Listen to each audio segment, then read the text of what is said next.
It's here, it's Monday, it's week 5. Let's break down all 8 games, and let's do it with the assistance of Michael Bolton. Thanks, Josh. It's Michael Bolton here, and it's time for another episode of the Locked On Fantasy Basketball Podcast. Let's get to it. Let's get to it, indeed.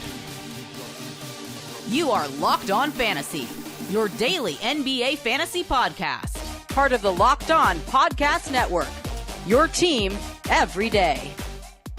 Hello and welcome to the Locked On Fantasy Basketball Podcast, brought to you by Basketball Monster. My name is Josh Lloyd, and I am deferring all of my contract payments until 2034.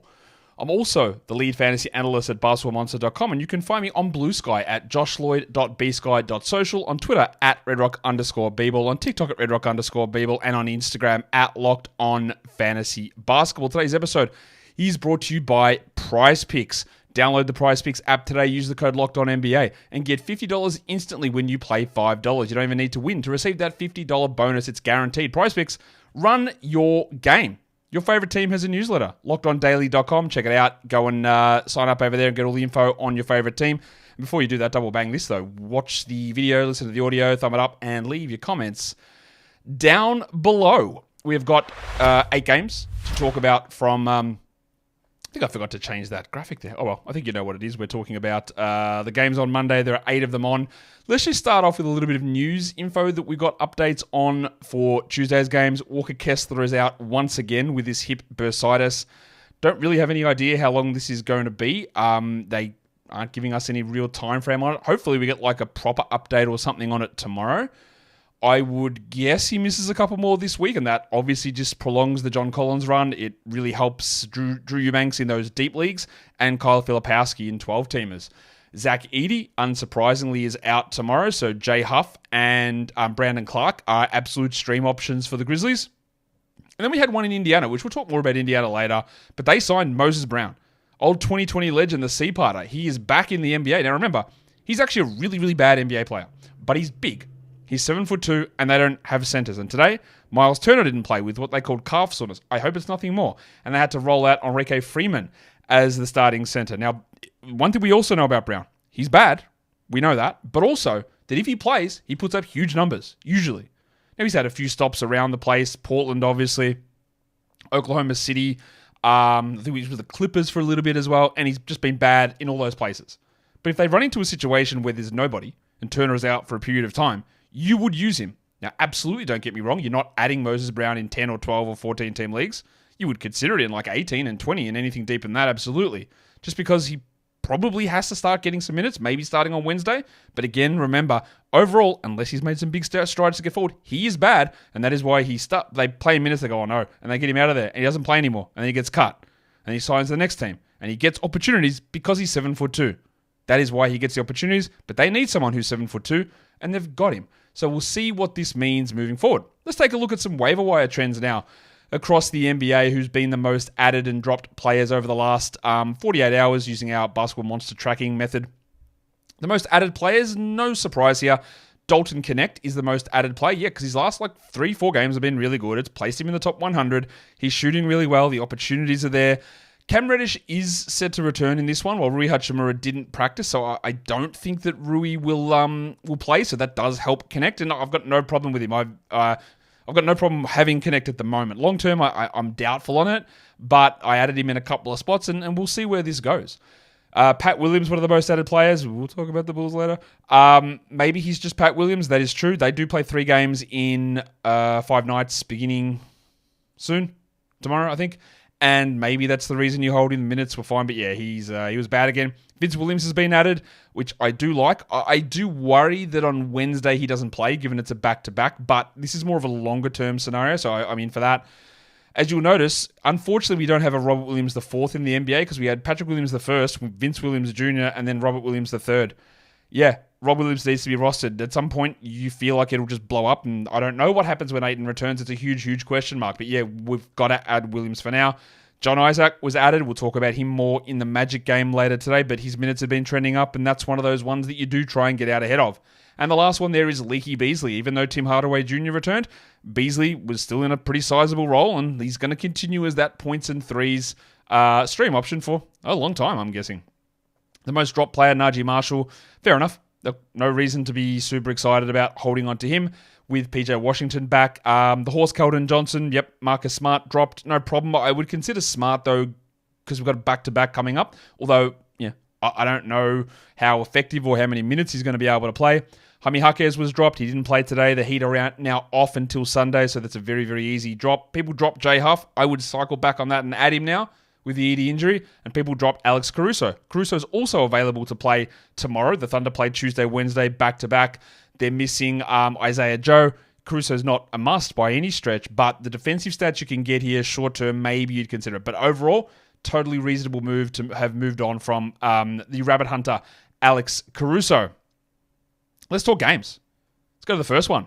It's my Chicago Bulls up against the Detroit Pistons. The Bulls didn't have any sort of lineup change in this game, and they do get the victory pretty easily after embarrassing effort yesterday against the Houston Rockets. They win 122-112. Let's start with Nikola Vucevic. 35 minutes for Vuce. He had 29 and 12 with 6 threes. He also blocked 3 shots and shot 61% from the field. He was 1 of 2 from the line, but that's okay, and an unbelievable 6 of 8 from the three-point line. For managers who drafted him, you are getting an unbelievable steal with Vuce. He's been so good so far this season. And like every game that he keeps doing this, you just keep rubbing your hands together and enjoying the production that Nikola Vucevic is providing. Kobe White also bounced back from a really poor game yesterday. He had 25, 4 and 4. He hit 5 threes, and he shot unbelievably. Just go and contrast the Bulls box score in this game versus yesterday's game. You got Vuce and White both going 60% plus with 25 points, and yesterday, what did they combine for? Like 16 points on 30% shooting? Just the wild variance. White had also been absolutely cooking with his steals, and he didn't get them here, and that's probably realistic. He's not going to be that 1.8 steals or whatever he was player, but we didn't get any here, and which is reasonable. And it was also good to see Zach LaVine break free. 35 minutes, 25 and 6 with 7 threes. The Bulls were able to do a lot of damage against this Pistons team. Josh Giddey almost got the triple-double, but it was like a Ray Felton triple-double, 11, 8, and 10, and he didn't close the game again. One thing to also do, go look at Josh Giddey's shooting percentages this season versus last season. He was an 81% free throw guy last year. He's at like 62 or something this season. His 2-point percentage, I think, is 17 percentage points lower. I don't really know why. No one considers Josh Giddey a good shooter, but he had made big strides to be able to improve, and he did. And then it's all just gone away, and he's worse than ever. His rebound rate has also dropped. He has been incredibly disappointing, and the minutes aren't even there. He gets picked on defensively. Good trade from the Bulls. Good trade. Pat Williams, the minutes are fine. 33 is good. 8 points, 2 threes is not. Shot 30%.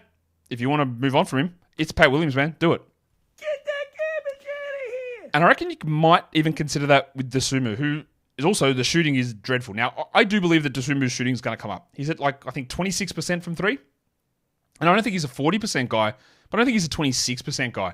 He had 9, 1, and 1. He played the fine minutes. 33 is good. They're good minutes. But he's not doing anything. And that little, 6-week, 8-week hot stretch he had to end last season feels like a distant memory. No problem if you want to move on from him.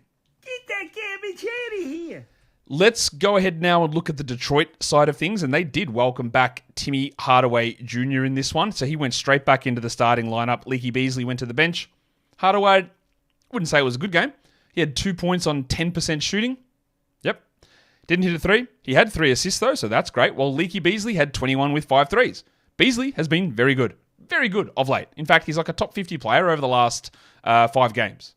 A lot of that is because Hardaway was out, but next game you might get 6 points out of Beasley and 20 from Hardaway, and we'll continue to do the back and forth dance with these two and their stream options for points and threes, and nobody should feel any level of security in rostering them. We also got a very good game from Jalen Duren. Now, it also remembers when you play against the Bulls, you play against a bunch of terrible defenders, but you also play against a team that's running at, if not the top pace in the NBA, the second best pace. Huge speed in these games, way more possessions, and that helps. Duren had 15 and 22 and also blocked 2 shots. He was bad at his free throws again, but it's good to see him not be in foul trouble, not be hurt, and actually put up a good game, which he hasn't really done at all this season. He's still outside the top 100. With him playing more, that meant Alf Stewart played only 19 minutes. He had 7, 4, and 3. He's a streamer only if he's getting these minutes, and obviously not a 12-team league must. And we also got a really down game from Jaden Ivey. 12, 3, and 5 on bad shooting, bad free throws, no defensive stats. And that's the Monty Williams version of Jaden Ivey. part of the problem with Ivy from a category perspective is that when he has bad games, he doesn't float it with a bunch of other stuff. When he has good games, it's great, but there's so much variance in his overall shooting numbers, and he doesn't have enough to sort of keep it consistent. Cade was bad from the line, unfortunately, 6 of 9, but 26, 6 and 10 with 4 threes is a pretty strong game.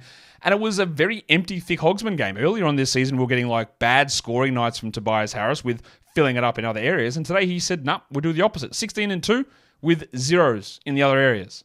Harris is on a bit of a slump at the moment. I definitely wouldn't be dropping him, but things aren't going well for him right at this point in time. We've got 7 more games for us to cover off in this recap, as well as lines of the night and all that stuff coming up later on. But today's episode is brought to you by, as I bring the wrong thing up, but that's okay. We'll do it this way. FanDuel. Get ready to tackle the NFL action with FanDuel, America's #1 sportsbook. Right now, all new customers can bet $5 and get $150 in bonus bets if you win. The FanDuel Sportsbook app gives you everything that you need to place live bets on the NFL all in one place. So in the middle of the game, if you get a hunch, you can check out the latest stats, you can view live play-by-play, and get so much more on the same page that you place your bets. So go to FanDuel.com and join today, and you get started with $150 in bonus bets if you win your first $5 bet. That is FanDuel.com. Never waste a hunch and make every moment more with FanDuel, an official sportsbook partner of the NFL. And don't forget to gamble responsibly. All right, let's move into to the next game here, and we're talking about the Philadelphia 76ers, and the disappointment of their season continues as they get smashed by the Heat 106-89 in this game. We'll start with Philadelphia. Joel Embiid was doubtful for this game, but he played, and he put up really, really good numbers. I don't know why I said good numbers, because he didn't. We didn't know he was going to play. He was ill, and they got cooked, 106-89. Let's start with this Sixers lineup, and we'll start with Jared McCain, because he did it again. 37 minutes for McCain, 20 points, 4 threes, 2 steals. He shot the ball well, including 44% from 3. He had just 23 usage, which is way down from where it was, and it's probably a more realistic number, but he was able to maintain value through sky-high minutes and hitting shots. The variable that we don't... There are 2 variables. Maxi's going to come back, and we don't really know. We know Maxi will start, and we're pretty sure McCain will start with him. But we don't know how it will all work shot-wise, because it is very hard to be the 4th offensive option in that group, shout out to Keegan Murray, and continue to be awesome. Now, the other thing is that Joel Embiid, look at his usage, 19%. How realistic is it that we get Joel Embiid running at 19%? Paul George was at 27, but McCain runs at 22. That doesn't feel like it's a normal thing that will happen. So, while this is a good game and we definitely keep rolling with McCain, we still have a lot of unknowns about how everything's going to play out. As for George, he just shot horribly, 18 points in 33 minutes with 39%. He had 3 steals, he had 6 rebounds, he had 5 assists. So I know a lot of people think that's a really bad game. I think it's totally fine. Just the shots didn't fall. That's how it happens. Embiid wasn't very good, though. 11 points, 11 shots. Didn't attempt a single free throw, which, if you know Joel Embiid, you know that something's off. He blocked 1 shot. He had 5 assists. He has been, outside of the fact that he hadn't played, he's just been bad when he has played. 87th ranked player so far this season. Things are going to have to change. His usage is going to have to go up, but it's been a very, very weird start to the season for Embiid. I was off him in all spots, and I'm very glad that I don't have him in on any of my rosters. The illness, I'm thinking, had something to do with this lackluster performance, but we need to see things change. And that's, again, why when we're talking about what McCain does, it seems unrealistic to go, well, yeah, this is the Embiid that we get all the way through. It doesn't seem like that's something that will happen. What we know we can do, though, is get rid of Kelly Oubre. Get that garbage out of here. 8 points, 27 minutes, 1 3, 1 assist. He's bad. While Kyle Lowry had 0 points in his 19 minutes, and he obviously isn't someone we want to roster either. Caleb Martin was solid enough, not more than a stream guy. He had 2 steals, he had 12 points, he played 29 minutes. And we're still waiting for this team to actually get back and be whole. We are a long way away from that at this point, and we'll find out where we get to, but we are not there yet. On the Heat side, they had to make some changes to their lineup because the big fella came back.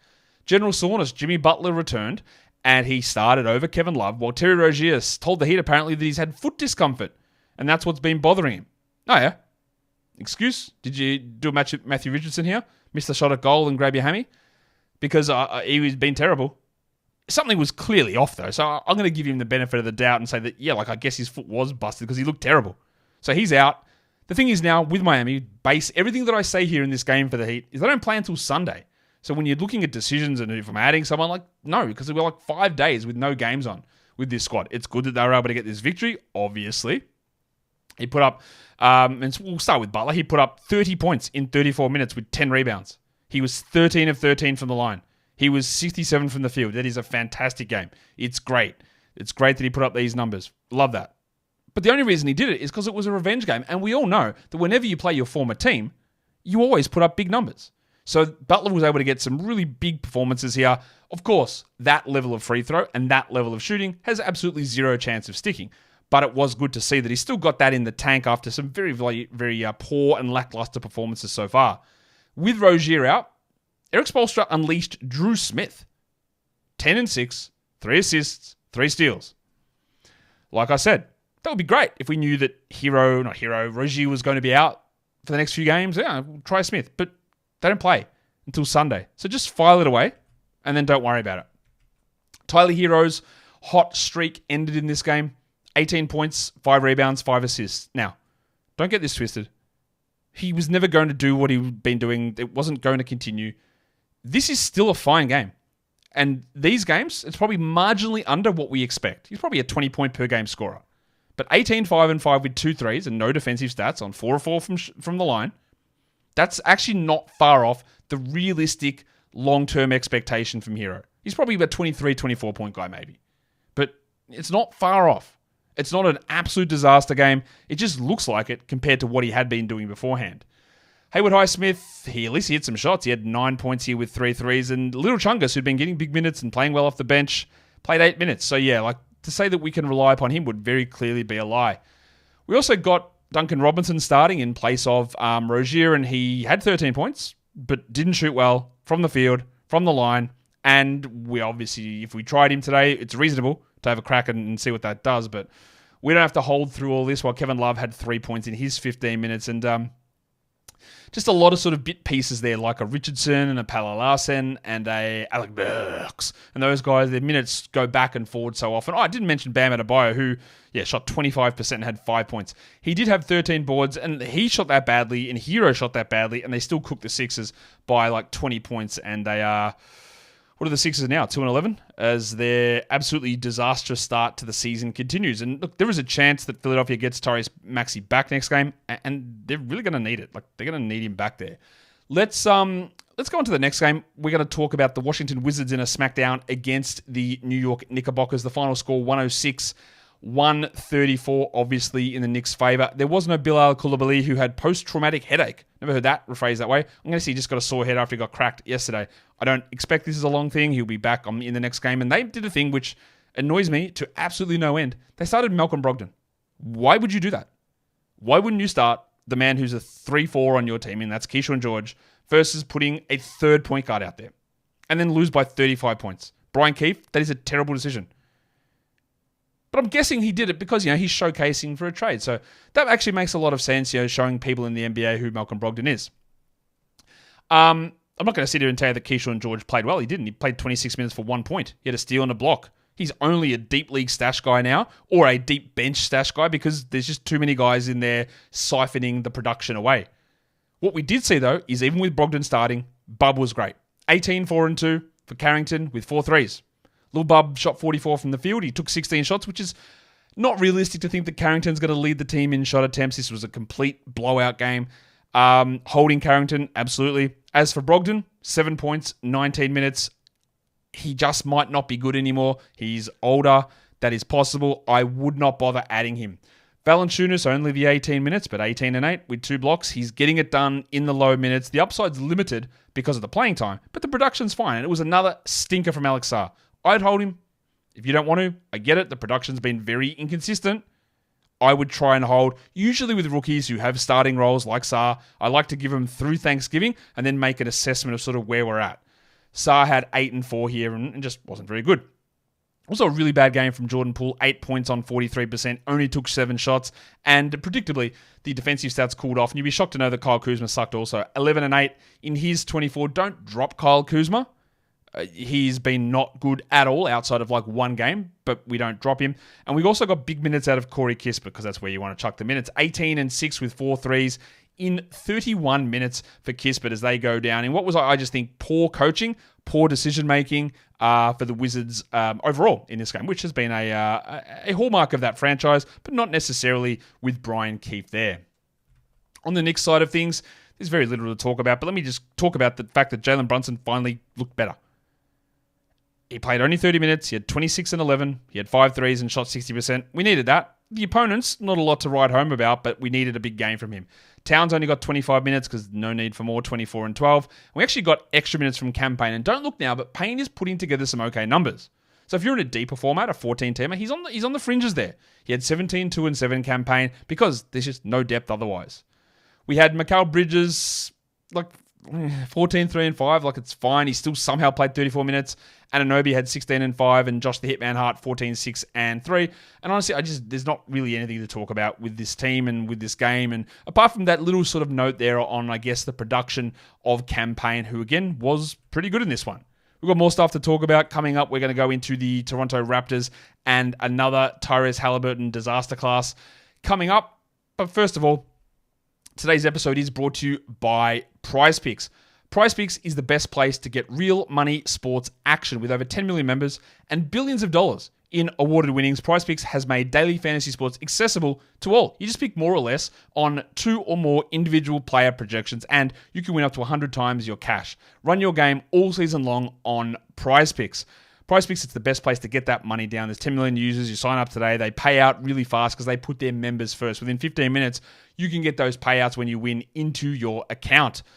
They're also the best way to get that sports in over 30 states, including California, Florida, Georgia, and Texas. Some may say the Big Four. You can win now up to 100 times your money on PrizePicks with as little as 4 correct picks.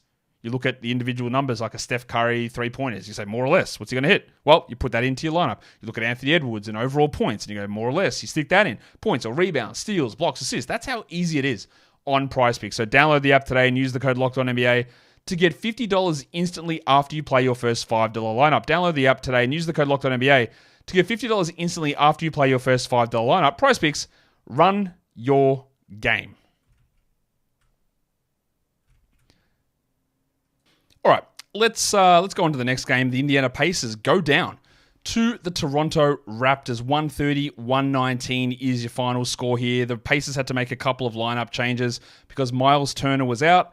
So we had Enrique Freeman starting, and then Ben Shepherd was out. I think Shepherd's going to miss most of this week, to be honest, and Jarris Walker started. We'll start with Walker, who played 25 minutes and sucked. 6 points, 2 threes, 29%.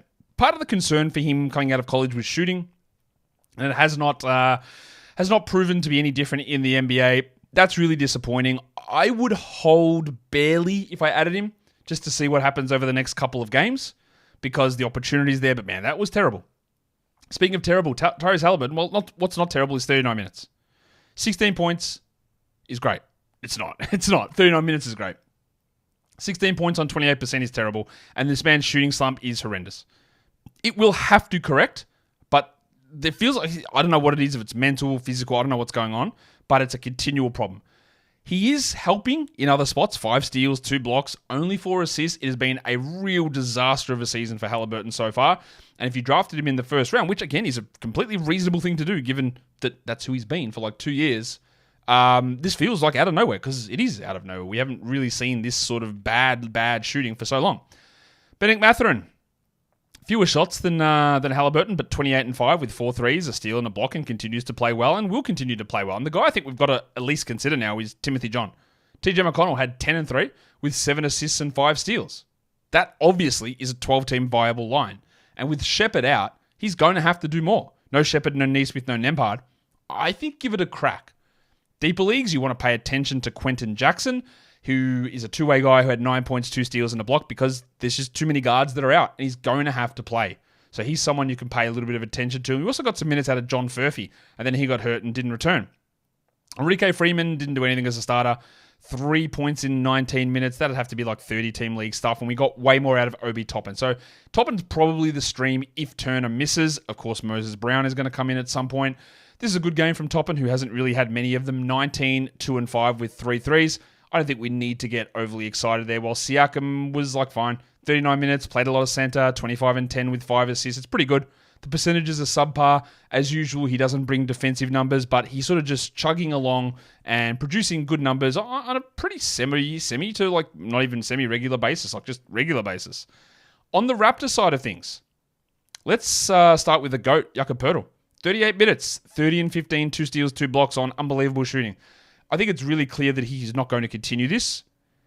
But remember last season to start, he was playing like 26 minutes a night and Rajakovic just wasn't playing him so he could get Precious Achiuwa out there, and it didn't really make any sense at all. Now we are actually just fully leaning into Poeltl and he is putting up career best numbers. The worry you have to have is long-term value. Like, is he going to be there in March? I don't know.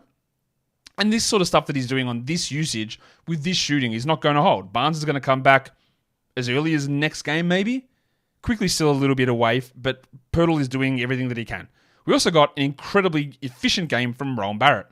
39 points in 36 minutes for Canada's GOAT. 4 threes, 9 rebounds, 5 assists, no defensive stats, but he'd been so bad on the percentages that getting 62 and 75 is actually an awesome result from Barrett, and he does need to remain rostered. A very good line from Ochai Agbaji as well. If you picked him up off waiver wires, you've been very happy with the result there. I don't think it lasts when Barnes returns, but 11, 4, and 6 with 3 blocks is great. And it was also a much better game from Grade A Dick, who had 15, 4, and 3 with 3 threes. His usage wasn't very high. He only took 9 shots. The shooting is okay. He's good for now. Long term, I don't think he's going to remain a must-roster player, but you know what? We don't know that because we're not there yet. And Davion Mitchell continues to have some streaming value with quickly out. 11 points, 4 assists. I'd like to get 6 or 7 of them, and I'd like to get some steals because really that's what he does. And unfortunately, he just didn't do it here. We also got 11 Garrett Temple minutes if you want to know how their injury situation is looking. The answer is not very good. Let us go now onto the next game. We're talking about really probably one of the game of the day, the Houston Rockets up against the Milwaukee Bucks. The Rockets lose 101-100. Let's talk Houston. Tari Eason played 31 minutes. He only had 9 points, but he had 14 boards, he had 4 steals, and he had 3 blocks. He did get extra minutes in this for a couple of reasons. Dylan Brooks had some foul trouble, played just 21 minutes, and Jabari Smith unfortunately had to leave the game diagnosed with being Jabari Smith. He had 4 points in 25 minutes. Eason struggled in the last game, played only 18 minutes, and there is going to be minutes instability with both him and Amen. We know this. They need to be rostered, but we're not going to lock in at 33 every single night. That's not what Ime Udoka is going to do. But Eason is, look, that's cracking. That's unbelievable. The other guy you need to look at is old mate Fred VanVleet. I know it was really rough early in the season, but now we're just sort of doing what he does. 26 and 6, 3 threes, 5 assists, steal, block. 5 of 5 from the line. Just took a little bit of time to get settled in. We also got a pretty good game from Amen. The minutes are great from Thompson. 10 and 7, steal, block. Again, Dylan Brooks' foul troubles. I say full. Yeah, full troubles. He's got some of those as well. His foul trouble helped Amen, but like he's going to have these opportunities. And Şengün was inefficient, but 18, 7, and 5 is solid enough. Jalen Green also was inefficient as he is. He took 24 shots. He had 21 points with 9 boards and 3 threes. And again, he is back to being Jalen Green, which for some of you might be a good thing and for others might be a bad thing. But it's just back to the usual sort of profile from Green, which it's good to have a level of expectation of consistency versus the stuff he did early in the season. He didn't really know what this was because this isn't the Jalen Green we'd seen. I mean, it was the Jalen Green we'd seen for like 4 or 5 game stretches, and that's exactly what it ended up being in this one.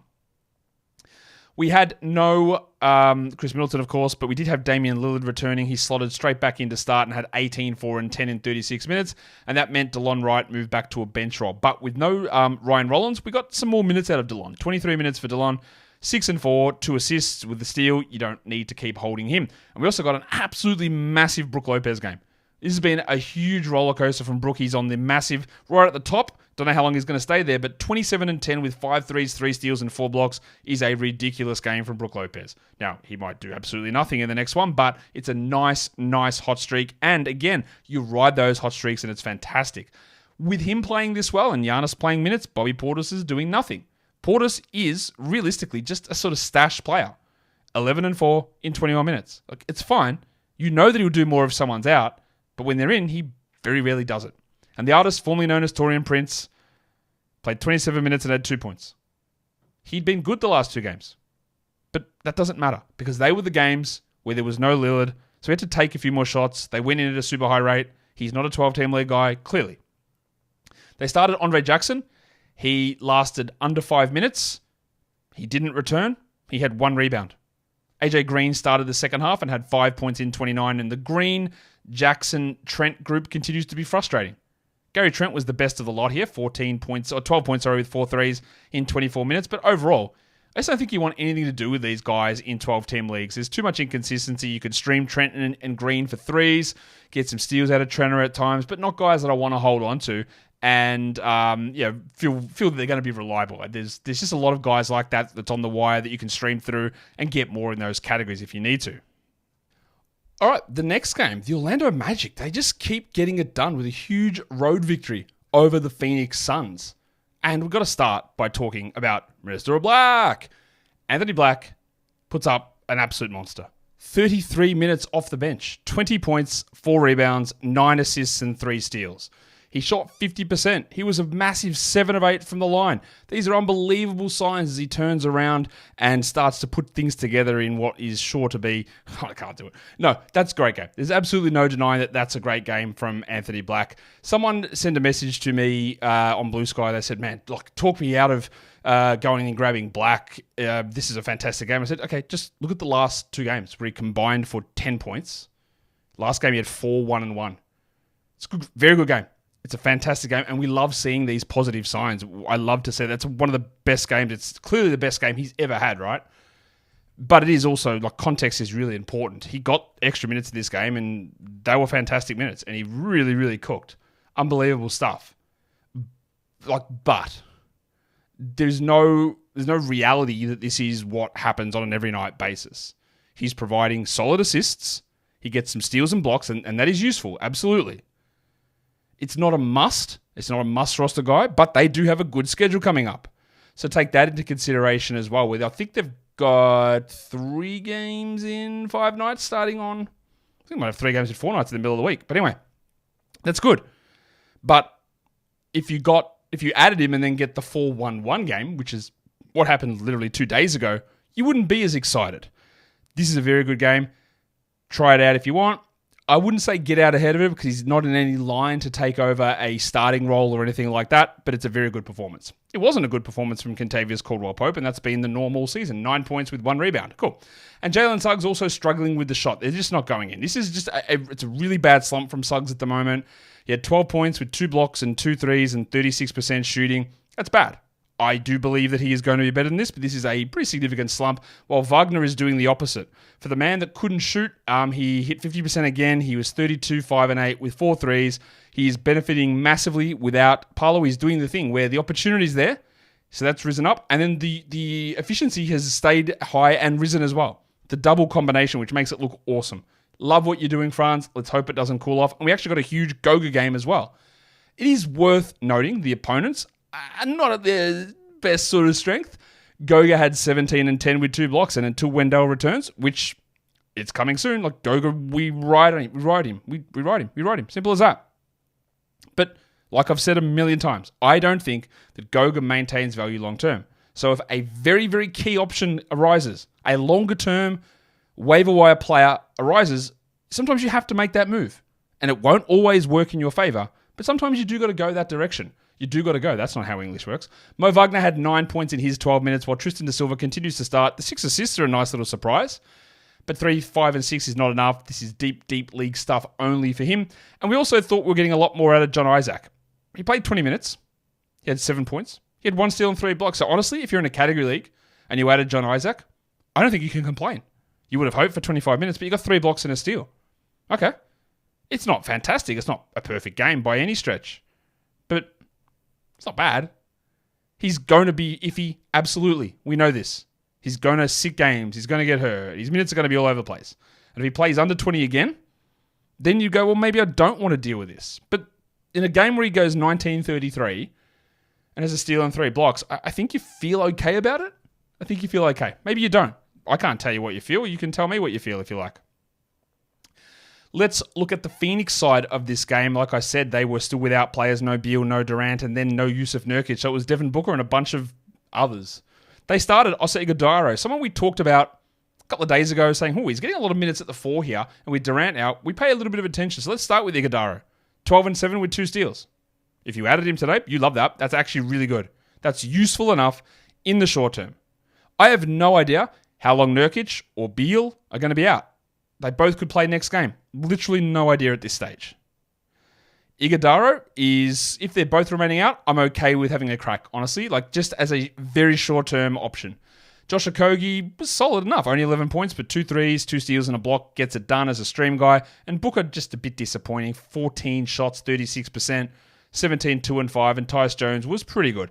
What we also got was the cockroach Mason Plumlee starting. 8 points, 11 rebounds, and 6 assists. And also, as long as Nurkic is out, we can cockroach it. Like he has value enough to be a 12-team league guy in this role. Royce O'Neal has been a massive disappointment. He was someone who I was interested in adding when KD went down, and then he started shooting 20% from the field over that time. And that's an exaggeration, but also maybe not. He shot 13% here.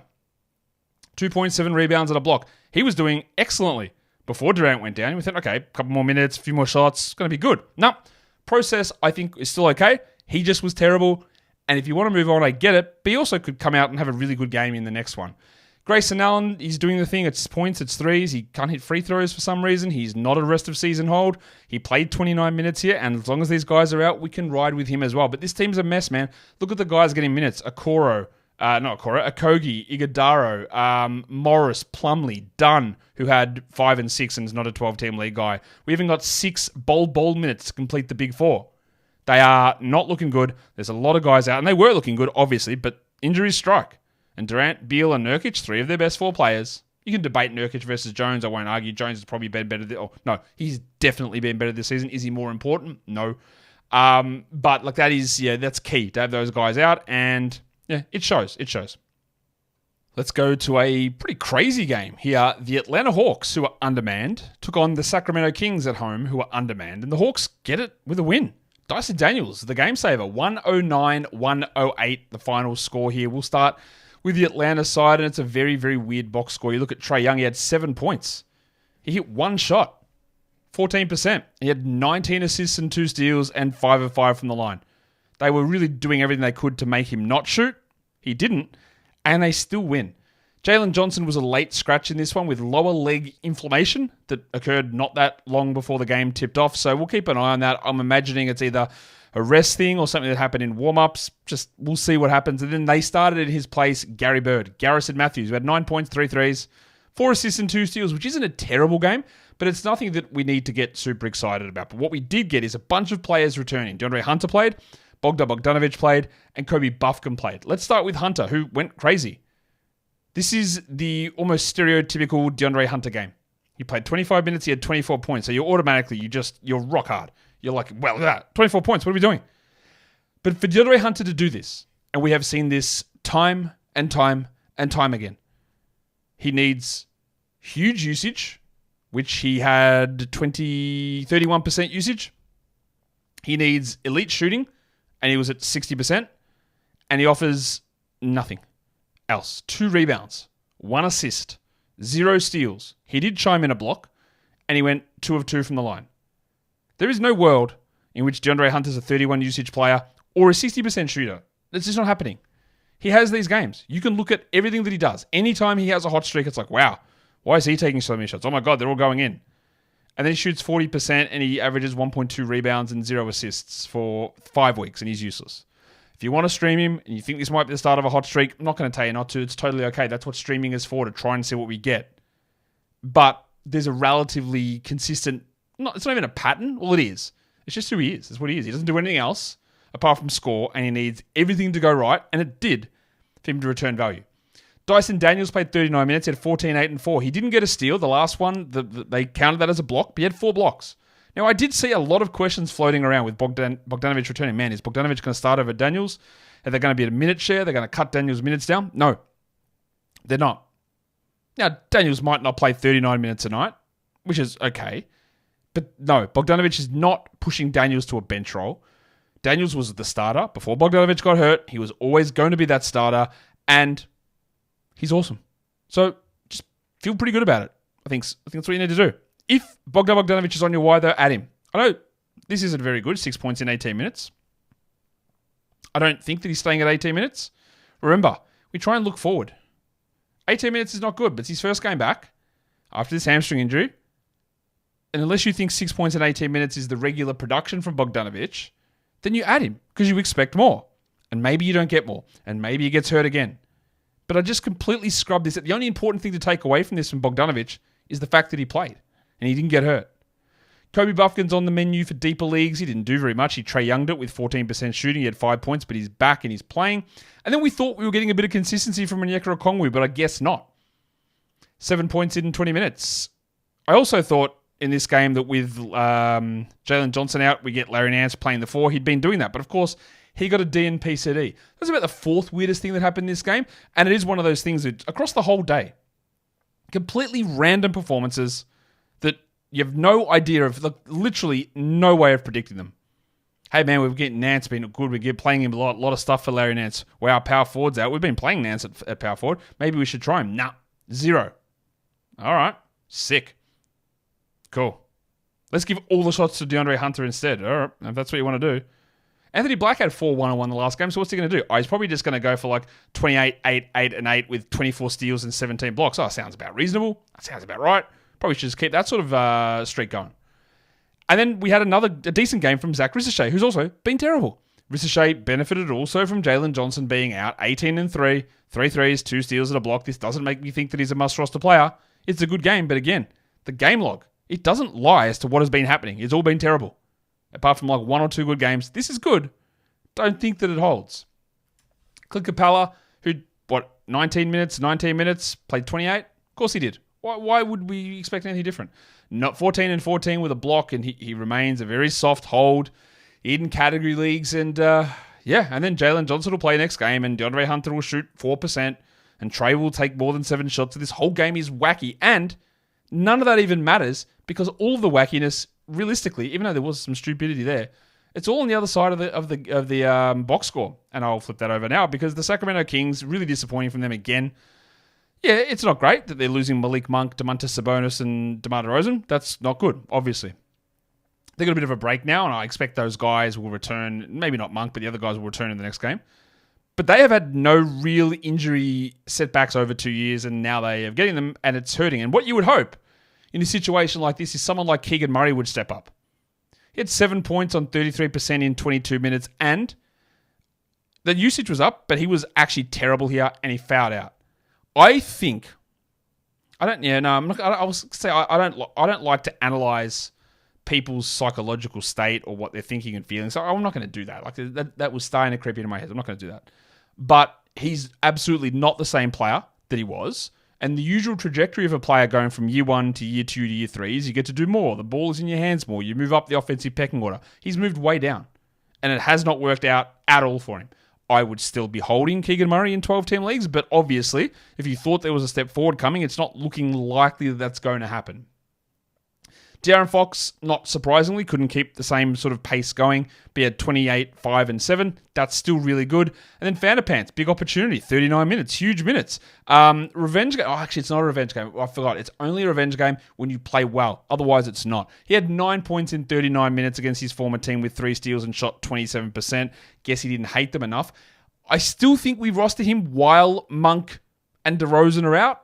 Maybe. But you've also got a big gap in days here before they play next. And if you wanted to move on, he's also just not very good also. Without old mate Sabonis, they started both Trey Lyles and Alex Len, moving Doug McDermott to the bench. Of course they did. Lylesy continues to put up numbers while Sabonis is out. He had 12 and 10 with 3 threes. Sabonis was doubtful for this game, so I'm expecting, unless he's caught a case of the Mark Williamses, that he'll be okay to go in the next one. So maybe there's not much to see there while Len started, but what was the point? 3 blocks, 17 minutes. I know that I've buried the lead. That's what I really want to savor this. Because you want to talk about the weirdness of the day.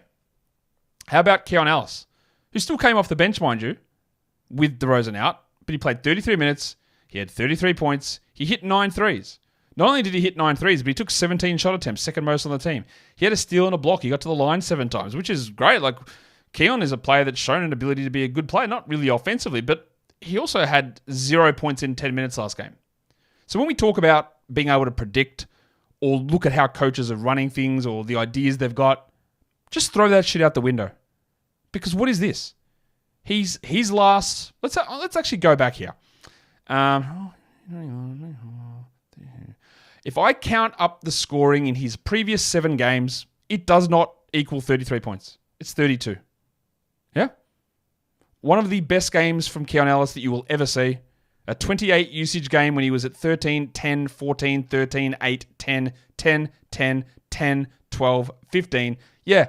Is it out of the blue? Absolutely. Should you rush to add him? I don't think so. I mean, you can, but the opportunities have been the same every game. DeRozan's been out. Monk's been out. You'd think you get more out of Ellis, and you literally got a 10 trillion last game, and he took 1 shot. So I could sit here and tell you, go and add him. And you know what I'll follow it up with. You don't get this game. That doesn't add on to your stats. And he could go out and he could do this again. He won't, but he could do something similar, or he could do completely nothing. Now, given the way that Mike Brown coaches, and I know the way Mike Brown coaches, he coaches, and I was going to say something, I didn't want to sound too offensive. I'm a nice guy. But he coaches based on what he just saw. That's what he does. So Keon Ellis was awesome last game. So you know what's going to happen? Mike Brown is going to give him the opportunity to be awesome again straight away. And we'll see what happens. But if he misses 3 shots in a row, he might not see the court again after the first quarter. That is how Mike Brown coaches. That is how he has coached his entire time in Sacramento. We have got repeat after repeat after repeat after repeat of that. That he just does that. Now, they don't have as many options, which is why it was stupid that Ellis played only 10 minutes in the last one. Yeah, I feel very confident in saying that Ellis won't play only 10 minutes in the next game. But man, what a box score difference. 33-6 with 9 threes versus 0-0 with 0 threes. And 0 rebounds, assists, steals, or blocks. An insane flip that honestly came out of nowhere. And I'd sort of given up, considering like every opportunity was there for Ellis. He just didn't get them. He didn't get the opportunities. And he wasn't playing well. I'm not going to argue that.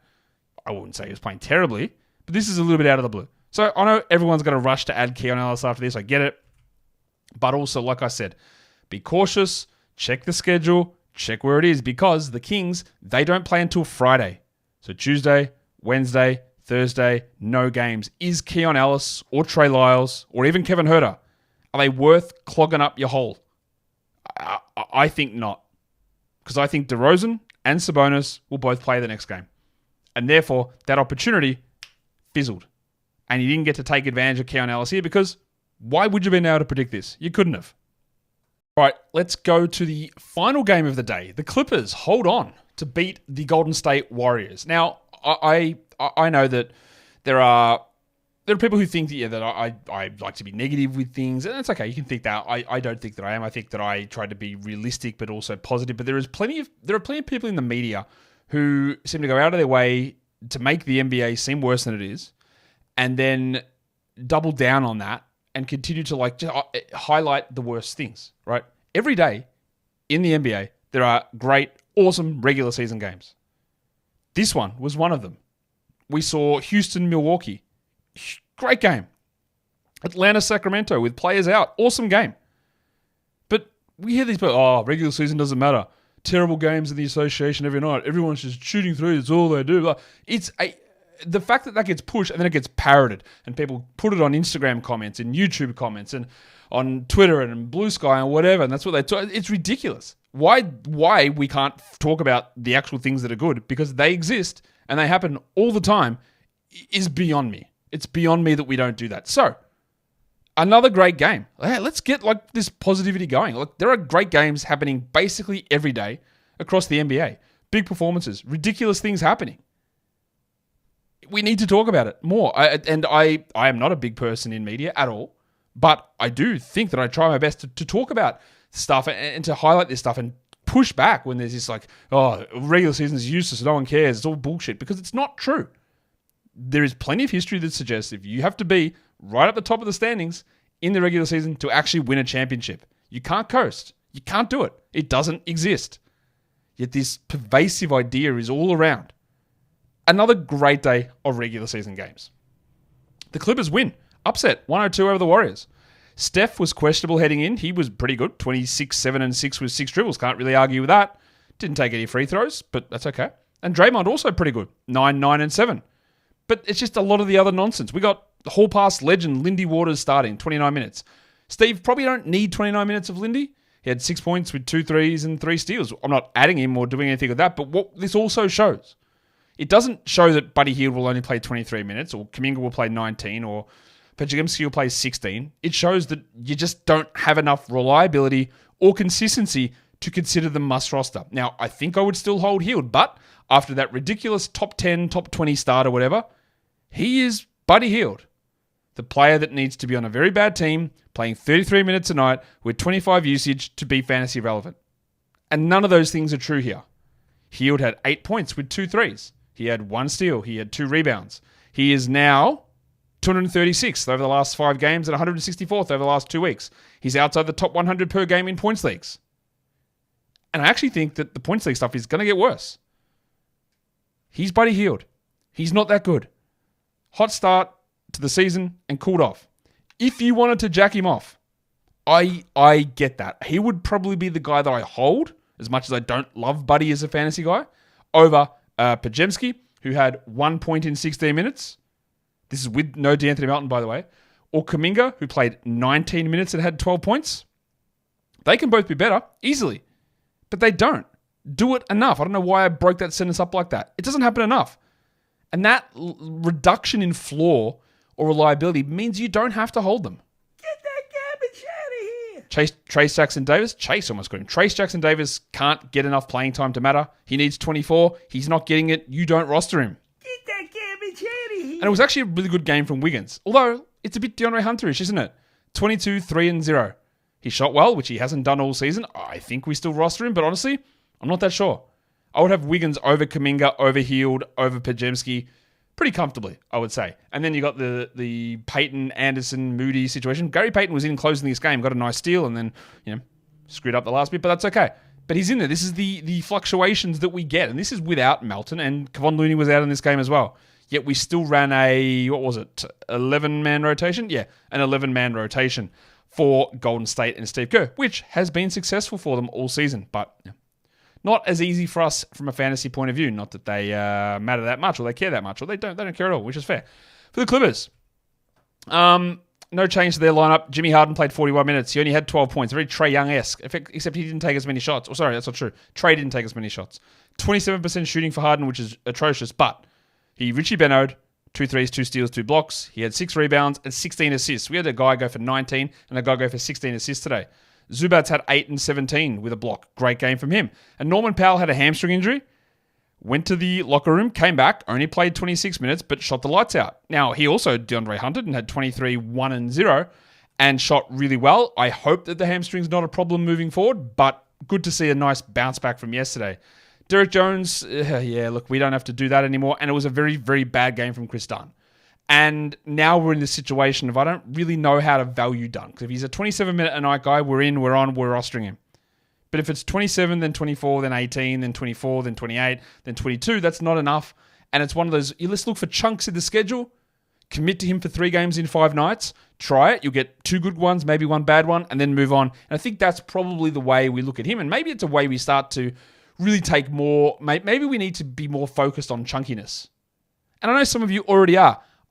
I know about your browser history, but that's okay. We can go in there and say, well, let's take a look because there's game-to-game variance, and we know that because we're educated fantasy basketball people. We look into that. That's the research that I do through every offseason, bringing something new out here to try and find little edges or ideas to get us a better understanding. And we understand the giant variances game by game. So maybe we should be looking, we'll stream here on one day, but maybe we should be paying attention more to, all right, this guy's here, there's a lot of variance. The minutes could be all over the place, but he's got a nice little 3 in 5. He's got a 5 in 7. He's got a 4 in 6. Let's commit to that. Let's get 2 to 3 good games out of it. And then if he goes on a lean spell, we move on and we get the next chunky bloke in there. And maybe we look at it that way for these absolute plethora of players like Kuminga, Podziemski, these sort of guys, Keon Ellis, and we look at them in chunks. Maybe. I don't know. Kevin Porter had been playing big minutes. Law Murray, reporter from the Clippers, said, yep, this is our 6th man. He's going to get a lot of minutes. He had 8 points in 16 minutes. So now he's back into the chunk zone. We said, maybe we take a look and grab him because if he's playing 27, that's going to be enough. Well, he's not. So it's not. So we move on again. Terrence Mann was better here. I will never fall for the Terrence Mann banana in my tailpipe. Just not going to do it. He had 10 points, 5 rebounds, 6 assists. Good game. But I honestly, I don't care. I don't care. Monstrous line of the night time. There are a few candidates for this one, so I don't know who you think I'm going to give it to, but you don't have to tell me. I'll just tell you. The monstrous line of the night is Brook Lopez, 27 and 10 with 3 steals and 4 blocks from the big man, who has been a wild and inconsistent ride, but these are huge games when you get them. We love that. What about the old waiver wire line of the night?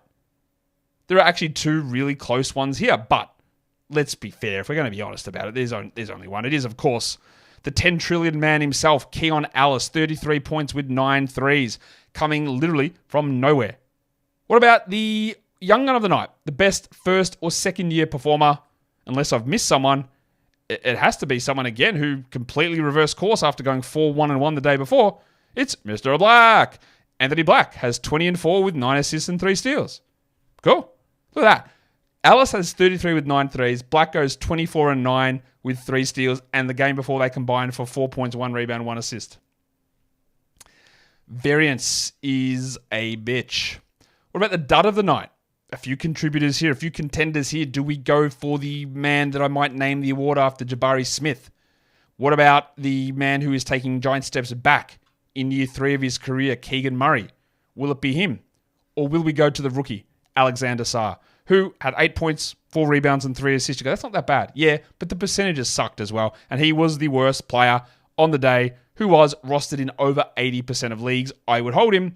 But it has been a rough little 3-game stretch here for Alex Sarr. Let's take a look at the top 6 players across the various ways that we like to assess this. So we'll go now and just look at the top 6 category league players for the day. You already know who number 1 is. It is Brook Lopez, as I mentioned. He was at number 1, followed by Jim Butler, Nikola Vucevic, Jakob Poeltl, Keon Ellis, and Rowan Barrett Jr. Your top 6 waiver wire players. Keon Ellis at 1, followed by Mr. Black, Obi Toppin, who if Miles Turner remains out, we would consider the stream. Cameron Payne, it was a blowout, but he's put together 2 nice games in a row with the absence of Juice McBride. You've got TJ McConnell, who I don't mind adding with Ben Shepherd out, and then Corey Kispert, who I just refuse to. Maybe a 14-team league guy with a points and threes little slant, if that's the direction you want to go. What about for Yahoo points? Who are the top 6 players according to Yahoo point scoring?